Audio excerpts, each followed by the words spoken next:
começar fazendo uma saudação especial a cada um e a cada uma de vocês, uma forma de lembrar e retribuir o carinho e a força que recebia todos os dias do povo brasileiro, representado pela Vigília Lula Livre, num dos momentos mais difíceis da minha vida.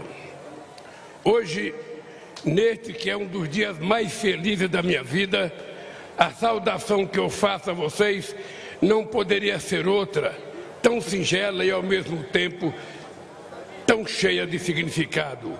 Boa tarde, povo brasileiro!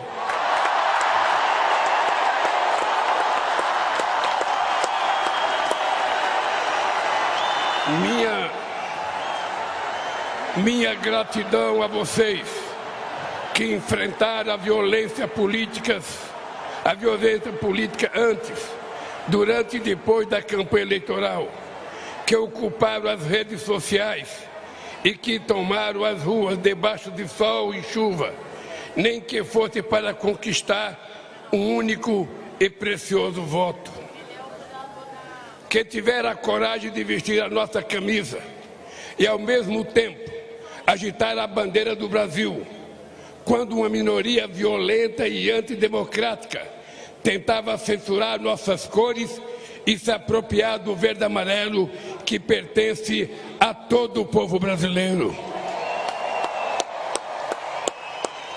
A vocês que vieram de todos os cantos deste país, de perto ou de muito longe, de avião, de ônibus, de carro ou na boleia de um caminhão, de moto, bicicleta e até mesmo a pé, numa verdadeira caravana da esperança para esta festa da democracia.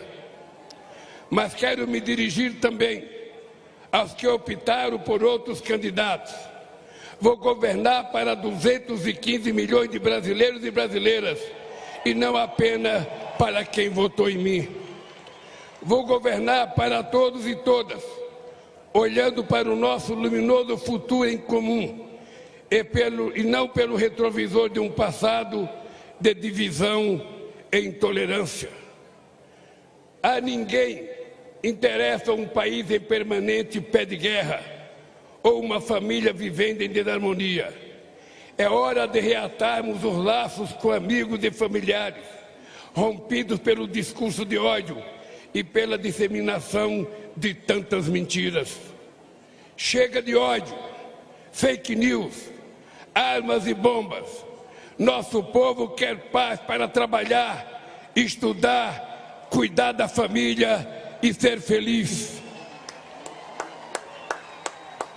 A disputa eleitoral acabou. Repito o que disse no meu pronunciamento após a vitória de 30 de outubro sobre a necessidade de unir o país. Não existem dois Brasis. Somos um único país, um único povo, uma grande nação. Somos todos brasileiros e brasileiras e compartilhamos uma mesma virtude. Nós não desistimos nunca. Ainda que nos arranquem todas as flores, uma por uma, pétala por pétala, nós sabemos que é sempre tempo de replantio e que a primavera há de chegar, e a primavera já chegou. Hoje, a alegria toma posse do Brasil, de braços dados com a esperança. Minhas queridas amigas e meus amigos, recentemente reli o discurso da minha primeira posse na Previdência em 2003. E o que li tornou ainda mais evidente o quanto o Brasil andou para trás. Naquele 1º de janeiro de 2003, aqui nesta mesma praça, eu e o meu querido vice José Alencar assumimos o compromisso de recuperar a dignidade e a autoestima do povo brasileiro, e recuperamos. de investir para melhorar as condições de vida de quem mais necessita, e investimos, de cuidar com carinho da saúde e da educação, e cuidamos.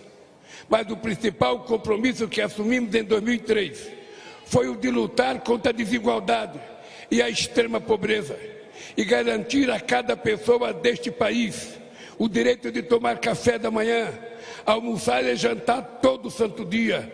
E nós cumprimos esse compromisso. Acabamos com a fome e a miséria e reduzimos fortemente a desigualdade.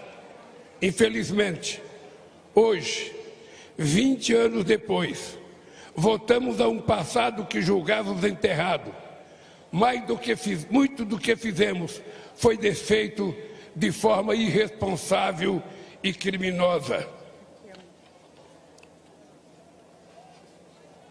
A desigualdade e a extrema pobreza voltaram a crescer. A fome está de volta, e não por força do destino, não por obra da natureza, nem por vontade divina. A volta da fome é um crime, o mais grave de todos, cometido contra o povo brasileiro. A fome é filha da desigualdade, que é a mãe dos grandes males que atrasam o desenvolvimento do Brasil. A desigualdade pequena este nosso país de dimensões continentais ao dividi-lo em partes que não se reconhece. De um lado, uma pequena parcela da população que tudo tem. Do outro lado, uma multidão a quem tudo falta e uma classe média que vem empobrecendo ano a ano pelas injustiças do governo. Juntos somos fortes. Divididos seremos sempre o país do futuro que nunca chega e que vive em dívida permanente com o seu povo. Se queremos construir hoje o nosso futuro, se queremos viver num país plenamente desenvolvido para todos e todas, não pode haver lugar para tanta desigualdade. O Brasil é grande, mas a real grandeza de um país reside na felicidade de seu povo. E ninguém é feliz de fato em meio a tanta desigualdade. Minhas amigas e meus amigos, quando digo governar, eu quero dizer cuidar. Mais do que governar, vou cuidar com muito carinho deste país e do povo brasileiro. Nesses últimos anos, o Brasil voltou a ser um país mais desigual, um dos países mais desiguais do mundo. Há muito tempo, não víamos tamanho abandono e desalento nas ruas. Mães garimpando lixo em busca de alimento para os seus filhos. Famílias inteiras dormindo ao relento, enfrentando o frio, a chuva e o medo. Crianças vendendo bala ou pedindo esmola, quando deveriam estar na escola, vivendo plenamente a infância que tem direito. O vice-Geraldo Alckmin, assumimos hoje, diante de vocês e de todo o povo brasileiro, o compromisso de combater dia e noite todas as formas de desigualdade no nosso país. Desigualdade de renda, desigualdade de gênero e de raça, desigualdade no mercado de trabalho, na representação política, nas carreiras do Estado, desigualdade no acesso à saúde, à educação e demais serviços públicos. Desigualdade entre a criança que frequenta a melhor escola particular e a criança que engraxa sapato na rodoviária sem escola e sem futuro. Entre a criança feliz com o brinquedo que acabou de ganhar de presente e a criança que chora de fome na noite de Natal. Desigualdade entre quem joga comida fora e quem só se alimenta das sobras. É inadmissível que os 5% mais ricos deste país detenham a mesma fatia de renda que os demais 95% de pessoas. Que 6 bilionários brasileiros têm uma riqueza equivalente ao patrimônio dos 100 milhões mais pobres do país. Que um trabalhador ou uma trabalhadora que ganha um salário mínimo mensal leve 19 anos para receber o equivalente a que um super rico recebe em um único mês. E não adianta subir o vidro do automóvel de luxo para não ver nossos irmãos que se amontoam debaixo dos viadutos, carentes de tudo. A realidade salta aos olhos em cada esquina. Minhas amigas e meus amigos, é inaceitável que continuemos a conviver com o preconceito, a discriminação e o racismo. Somos um povo de muitas cores e todas devem ter os mesmos direitos e oportunidades. Ninguém será cidadão ou cidadã de segunda classe. Ninguém terá mais ou menos amparo do Estado. Ninguém será obrigado a enfrentar mais ou menos obstáculos apenas pela cor da sua pele. Por isso, estamos recriando o Ministério da Igualdade Racial para enterrar a trágica herança do nosso passado escravista. Os povos indígenas precisam ter suas terras demarcadas e livres das ameaças, das atividades econômicas ilegais e predatórias. Precisam ter sua cultura preservada, sua dignidade respeitada e sua sustentabilidade garantida. Eles não são obstáculo ao desenvolvimento, são guardiões de nossos rios e florestas e parte fundamental da nossa grandeza enquanto nação. Por isso, estamos criando o Ministério dos Povos Indígenas para combater 500 anos de desigualdade. Não podemos continuar a conviver com a odiosa pressão imposta às mulheres, submetidas diariamente à violência nas ruas e dentro de suas próprias casas. É inadmissível que continue a receber salários inferiores aos dos homens, quando no exercício de uma mesma função, elas precisam conquistar cada vez mais espaço nas instâncias decisórias deste país, na política, na economia, em todas as áreas estratégicas. As mulheres devem ser o que elas quiserem ser, devem estar onde quiserem estar. Por isso, estamos trazendo de volta o Ministério das Mulheres.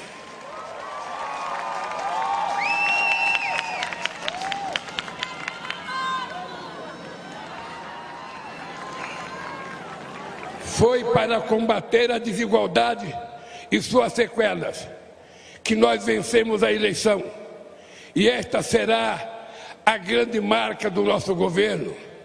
Dessa luta fundamental surgirá um país transformado, um país grande e próspero, forte e justo, um país de todos, por todos e para todos, um país generoso e solidário, que não deixará ninguém para trás. Minhas queridas companheiras e meus queridos companheiros, reassumo o compromisso de cuidar de todos os brasileiros e brasileiras, sobretudo daqueles que mais necessitam, de acabar outra vez com a fome neste país, de tirar o pobre da fila do osso para colocá-lo novamente no orçamento da União. Temos um imenso legado ainda vivido na memória de cada brasileiro e cada brasileira, beneficiário ou não das políticas públicas que fizeram uma revolução neste país. Mas não nos interessa viver do passado. Por isso, longe de qualquer saudosismo, nosso legado será sempre o espelho do futuro que vamos construir para este país. Em nossos governos, o Brasil conciliou o crescimento econômico recorde com a maior inclusão social da história e se tornou a sexta maior economia do mundo, ao mesmo tempo em que 36 milhões de brasileiros e brasileiras saíram da extrema pobreza.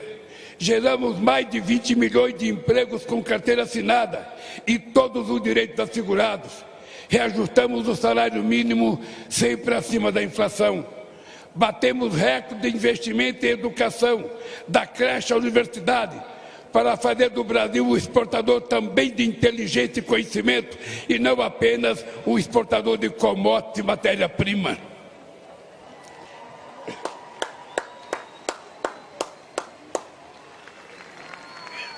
Nós, mais que dobramos o número de estudantes no ensino superior e abrimos a porta das universidades para a juventude pobre deste país, jovens brancos, negros e indígenas, para que o diploma universitário era um sonho inalcançável, tornarem-se doutores.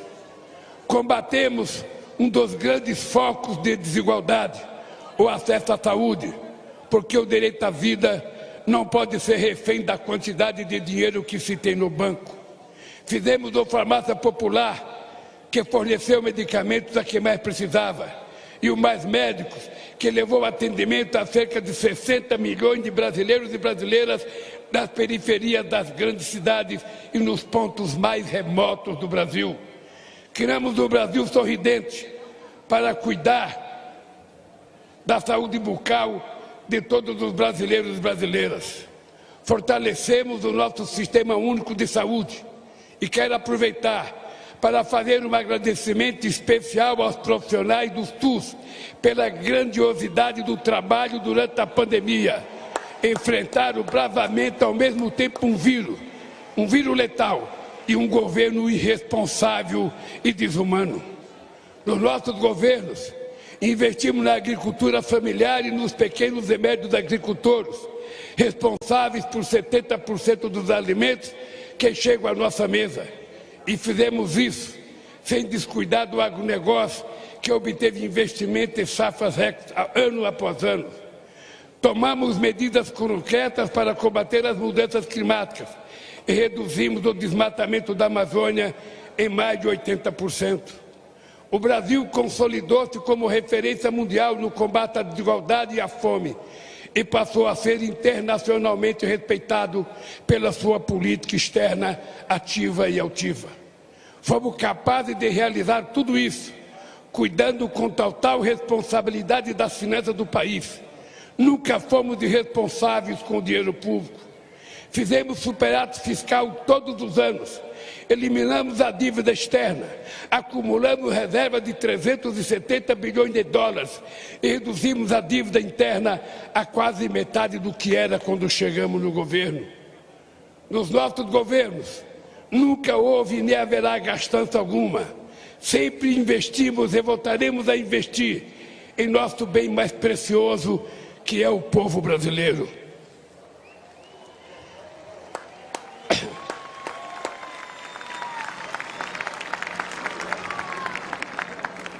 Infelizmente, muito do que construímos em 13 anos foi destruído em menos da metade desse tempo. Primeiro, pelo golpe contra a presidenta Dilma em 2016. E, na sequência, pelos 4 anos de um governo de destruição nacional, cujo legado a história jamais perdoará. 700 mil brasileiros e brasileiras mortos pelo Covid-19, 125 milhões sofrendo algum grau de insegurança alimentar, de moderada a muito grave, e 33 milhões passando fome. Esses são apenas alguns números, que na verdade não são apenas números, estatísticas e indicadores. São pessoas, homens, mulheres e crianças, vítimas de um desgoverno, afinal derrotado pelo povo no histórico 30 de outubro de 2022. Os grupos técnicos do Gabinete de Transição, coordenada pelo meu vice Alckmin, que por 2 meses mergulharam nas entranhas do governo anterior, trouxeram a público a real dimensão da tragédia. O que o povo brasileiro sofreu nesses últimos anos foi a lenta e progressiva construção de um verdadeiro genocídio. Quero citar a título de exemplo um pequeno trecho das 100 páginas desse verdadeiro relatório do caos produzido pelo Gabinete da Transição. Diz o relatório: o Brasil bateu recorde de feminicídio. As políticas de igualdade raciais sofreram um severo retrocesso. Produziu-se um desmonte das políticas da juventude e os direitos indígenas nunca foram tão ultrajados na história recente do país. Os livros didáticos que deverão ser usados no ano letivo de 2023 ainda não começaram a ser editados. Falta o remédio na farmácia popular. Não há estoque de vacinas para o enfrentamento das novas variantes da Covid-19. Faltam recursos para a compra de merenda escolar. As universidades corriam o risco de não concluir o ano letivo. Não existe recurso para a defesa civil e a prevenção de acidentes e desastres. E quem está pagando a conta deste apagão é outra vez o povo brasileiro. Meus amigos e minhas amigas, nesses últimos anos,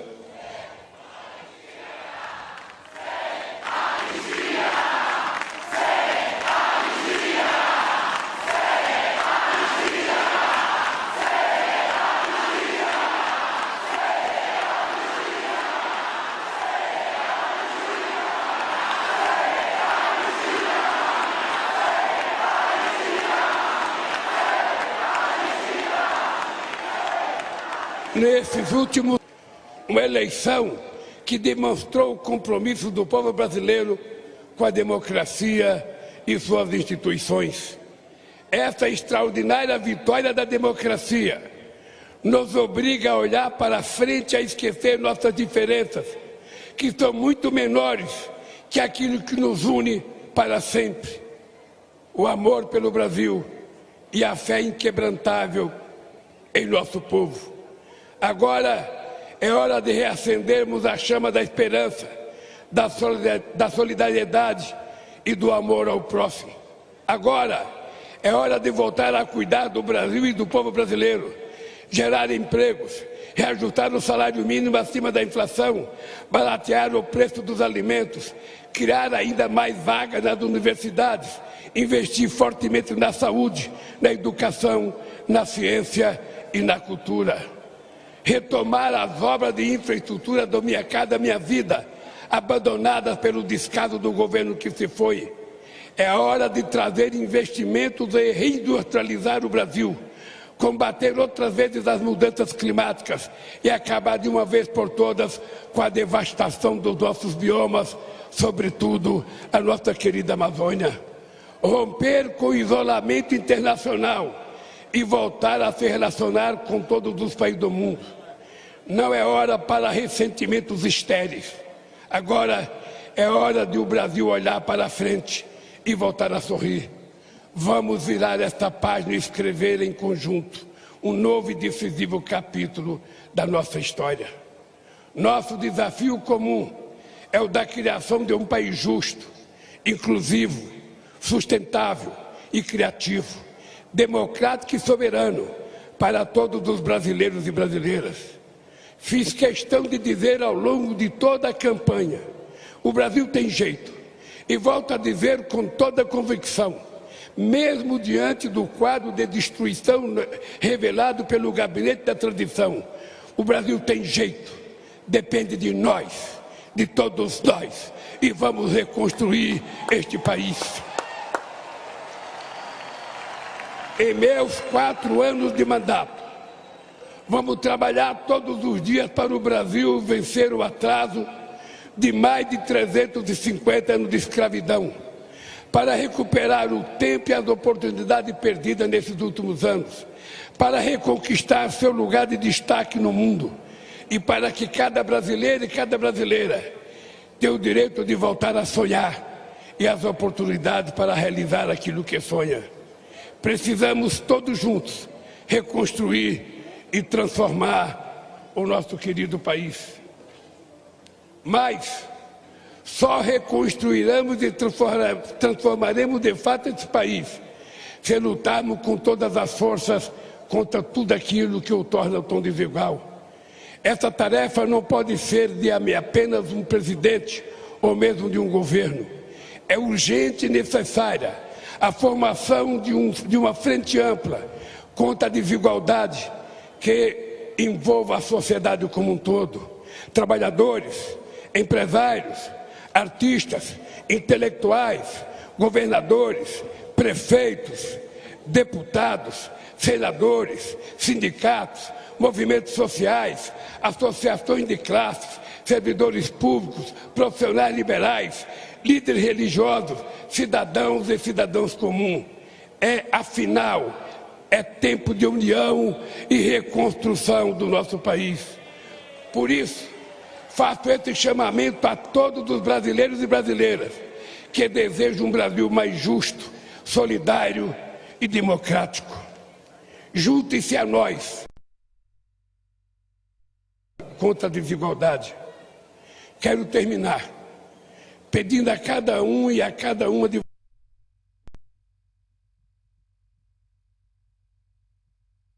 e de todos os dias que virão, que a esperança de hoje fermenta o pão que há de ser repartido entre todos, e que estejamos sempre prontos a reagir em paz que destruir nossa democracia. Na luta pelo bem do Brasil, usaremos as armas que os nossos adversários mais temem: a verdade que se sobrepôs à mentira, a esperança que venceu o medo e o amor que derrotou o ódio. Viva o Brasil e viva o povo brasileiro!